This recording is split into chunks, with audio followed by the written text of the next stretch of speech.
wannan yanzu ƙasar Amerika da duniya ta juyo hankalinta zuwa Najeriya domin ta ga cewa ta sanya Najeriya cikin wasu ƙasashe da ake ce CPC, wato ƙasa da take da peculiar problem, ya za a ɗauki mataki a kanta domin a yi kace-kace da ita. Wannan bayani da mataimakin shugaban ƙasar Najeriya ya yi shi ne sanadiyar da aka samu wani mai suna Senator Ted Cruz, wani Kirista ya yi wani rubutu ya ce the joker of the century. Ba a samu wani wato wanda a wannan karni ya zamanto da ya yi magana na wauta wanda ya kamata a mishi dariya ba irin wannan, saboda an samu wani pastor daga Najeriya wai ya kai karan Najeriya majalisar dokokin kasar Amerika cewa akwai genocide, ana kashe Kiristoci a Najeriya. Mafi yawan kashe-kashe da ake yi Kirista ake kashewa, ake rusa coci-coci ɗinsu, ake halaka su, ake kaza, ake kaza, ake kaza. Sai wannan Senator Ted Cruz shine wannan Kirista ya rubutu a kansa, yace the joker of the sanctuary, wanda yake cewa ai ana so ne a Najeriya a kashe Kiristoci baki daya. Ya samu kuma goyon bayan shi wannan fasun da ya kai bayan da wannan sanatan ya dauka, sai aka samu congressman Riley Moore ya goyi baya da Chris Smith suka goyi baya cewa a dauki mataki a sanya Najeriya cikin wannan, da wani Secretary of State Senator Mark Rubio. Duk mai bibiyan tarihi zai karanta menene yake faruwa a wannan kwanaki. Amma kungiyar CAN, Christian Association of Nigeria, sai suka yi raddi, wanda kuma su ma sun cancanci a yaba musu. Duk lokacin da irin wannan abu ya faru, al'umma musulmi ku sa ido ku rika bibiyan siyasar duniya, domin wani abu ne da zai iya cutar da ƙasa. Kun san abin da Kirista suka faɗa? Wannan pastor da ya yi rubutun ya kai majalisar Amerika, suka ce a'a yaya ka bar majalisar ka na Najeriya, wani ɗan Benue ne. Idan kai Kirista ne ka ce ana kashe Kiristoci a Najeriya, to ya kamata ka kai Senate na Najeriya, ya kamata ka kai House of Representatives na Najeriya, ba wai ka tashi ka kai America ba kuma ka samu goyon bayan waɗansu. Mun gane kuna so ne ku kullo mana fitina da zai kawo mana tashin hankali a Najeriya, shi yasa kai pastor kake so ka kawo wannan. Ai inda ake kashe-kashe a Najeriya, musulmi da Kirista ake kashewa. Suka bada wannan ansa.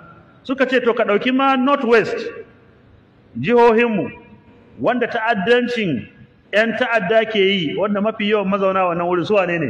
Musulmi ne. Suka ce idan ka ɗauki Central irin Benue da Plateau, in wani abu ya faru to sai ka ce akwai Kiristoci a ciki. Amma abin da ke faruwa a Najeriya gaba ɗaya ana yi ne, ana kashe musulmi da Kirista. Sannan wani mai rubutu ya sake rubutu cikin Kiristocin, shi yasa Qur'ani ya ce laisu sawa, ba daidai suke ba. Ana samun waɗansu mutanen kirki da suke tsayawa su yi magana da ya kamata. Yace kai ku saurara a rubutunsa, yace Najeriya ta yau idan an ce ana kashe Kiristoci, yace to ya kamata in mai faɗi wawa ne, mai sauraro da mai karatu ba wawa bane. Yace kana nufin a Najeriya ta yau da Chief of Defense na ƙasan yake Kirista, Chief of Army yake Kirista, Chief of Naval yake Kirista, Chief of Defense Intelligence yake Kirista, Inspector General of Police yake Kirista, DG na SSS ke Kirista, Chairman na AFCC ke Kirista, Sakataren Gwamnatin Tarayya ke Kirista, Senate President ke Kirista. Wa'annan za su sa ido kuma a rika kashe Kiristoci su yi shiru? Kirista ne ke bada ansa. Saboda haka sai kenan kaga sun bawa dan uwansu da yayi rubutu don neman jefa ƙasa cikin tashin hankali ansa. Sai wani mai rubutu kuma yayi rubutu, yace to a duk yadda za a yi, gwamnati in ta zo kullum ana samun balance, ba yadda zaka ce gwamnati na addini ne zalla. Yace to yau da abin da ke faruwa a Najeriya kuma, kana nufin shugaban minista na tsaro na Najeriya musulmi, karamar minista na Najeriya na tsaro musulmi, da Badaru da Matawalle, sannan kuma National Security Advisor mai bada shawara musulmi, kana nufin waɗannan za su sa ido a dinga kashe musulmi? Sai abin da ya fi ƙarfinsu. za su yi iya kokari su ga cewa sun kare. Kuma gwamnati, duk inda aka samu gwamnati ai manufarta a kare al'umma.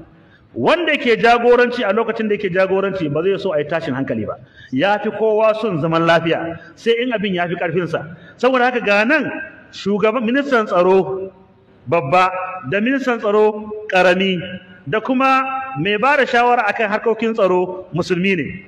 Ga wancan gefen shugaban sojoji na ruwa, shugaban sojoji na ƙasa, mai kulawa da harkokin tsaro na sojoji, mai ba da ainihin wato bincike intelligence, mai kulawa da tsaron 'yan sanda na ɓoye da 'yan sanda na fili, kiristoci.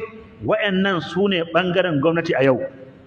Saboda haka sai kenan wajibinsu ne, amana ne Allah ya ba su, da musulmin da kiristocin da Allah ya sanya su a wannan gwamnati, su yi iya ƙoƙarin su ga cewa an tsare jinin al'umma na wannan ƙasa.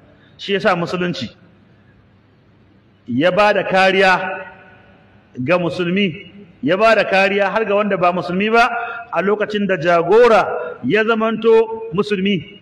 Manzon Allah Annabi Muhammad sallallahu alaihi wasallam yana Madina, tare da shi akwai Yahudawa, sai aka yi constitution na Madina. Constitution na Madina da Yahudawan Madina da musulmin Madina za su kare Madina. Duk wanda ya kawo wa Madina hari sai su tashi su yi yaƙi don kare wannan ƙasa. Saboda haka da musulmin Najeriya da kiristocin Najeriya wajibi ne su kare Najeriya ga 'yan ta'adda da ke ƙoƙarin kawo wa Najeriya ta'addanci ta ko'ina. In sun yi wannan, sun yi abin da ya kamata, kuma su ne wanda Allah maɗaukakin sarki zai tambaya. Don haka ya ku bayin Allah, Allah maɗaukakin sarki